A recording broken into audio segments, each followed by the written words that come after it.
और चलिए आगे बढ़ते हैं। गुजरात विधानसभा चुनाव की तारीख का ऐलान अभी नहीं हुआ है। आपको साथ ही बता दें कि बीजेपी और आम आदमी पार्टी पूरी तैयारी के साथ चुनावी मैदान में है और ऐसे में अब गुजरात कांग्रेस की चुनावी तैयारी को धार देने के लिए सीएम अशोक गहलोत भी गुजरात के 4 दिवसीय दौरे पर जाएंगे, जहां कांग्रेस की चुनावी तैयारी को धार देंगे।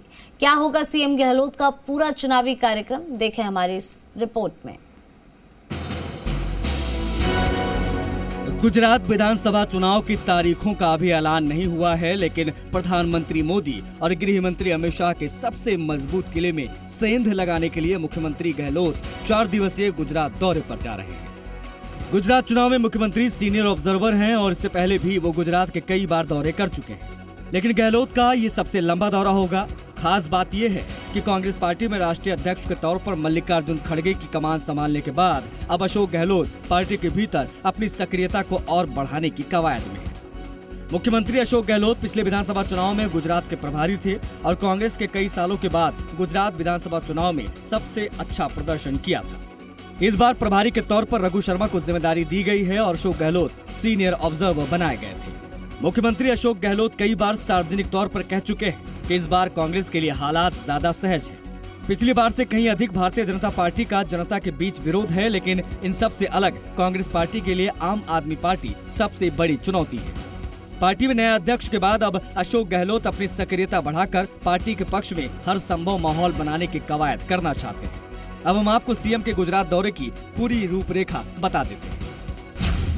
मुख्यमंत्री अशोक गहलोत का गुजरात दौरा 28 अक्टूबर से 31 अक्टूबर तक रहेगा। इस दौरान उनके 6 जगह जनसभाएं करने का कार्यक्रम भी बनाया गया है। सीएम गहलोत 31 अक्टूबर को गुजरात के बनासकांठा में भारत जोड़ो पदयात्रा में भी शामिल होंगे। सीएम गहलोत 28 अक्टूबर को सुबह 9 बजे जयपुर से विशेष विमान के माध्यम से वडोदरा के लिए उड़ान भरेंगे। सुबह 10:15 पर वो वडोदरा पहुँचेंगे। सुबह 11 बजे गरबदा में जनसभा को वो संबोधित करेंगे। वहां से हेलीकॉप्टर से रवाना होकर फतेहपुरा पहुंचेंगे और दोपहर 2 बजे वहां जनसभा को संबोधित करेंगे। गहलोत वापस वडोदरा पहुंचकर शाम 4:15 पर वडोदरा में प्रेस कॉन्फ्रेंस करेंगे। फिर सूरत पहुंचकर शाम को वहां स्थानीय कार्यक्रम में हिस्सा लेंगे और रात्रि विश्राम भी करेंगे। 29 अक्टूबर को सीएम गहलोत सूरत से हेलीकॉप्टर से सुबह 10:30 पर नवसारी पहुंचकर जनसभा को संबोधित करेंगे। सीएम गहलोत दोपहर 2 बजे विशेष विमान के माध्यम से उदयपुर में डबोक एयरपोर्ट पहुंचेंगे। फिर दोपहर 3 बजे हेलीकॉप्टर से राजसमंद के नाथद्वारा पहुंचेंगे। शाम 4 बजे नाथद्वारा शिव प्रतिमा विश्व स्वरूपम का कार्यक्रम में शिरकत करेंगे। सीएम गहलोत वापस शाम 7 बजे अहमदाबाद पहुंच जाएंगे। रात को अहमदाबाद में ही आराम करेंगे।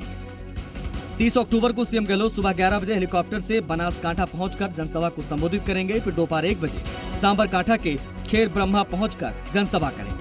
दोपहर 2:30 बजे अरावली के भिलोड़ा में जनसभा को वो संबोधित करेंगे। शाम 4:30 बजे राजस्थान के सिरोही में आबू रोड पहुंचकर रात को वहीं विश्राम करेंगे। सीएम गहलोत 31 अक्टूबर को सुबह 9:30 बजे आबू रोड से हेलीकॉप्टर से रवाना होकर सुबह 10 बजे गुजरात के बनासकांठा पहुंचेंगे, जहां भारत जोड़ो पदयात्रा में वो शामिल होकर पैदल मार्च करेंगे। 2 घंटे पदयात्रा में रहने के बाद सीएम गहलोत दोपहर 12:30 बजे उदयपुर में डबोक एयरपोर्ट पहुंचेंगे। फिर वहां से विशेष विमान के जरिए दोपहर 1:30 बजे राजधानी जयपुर लौट आएंगे।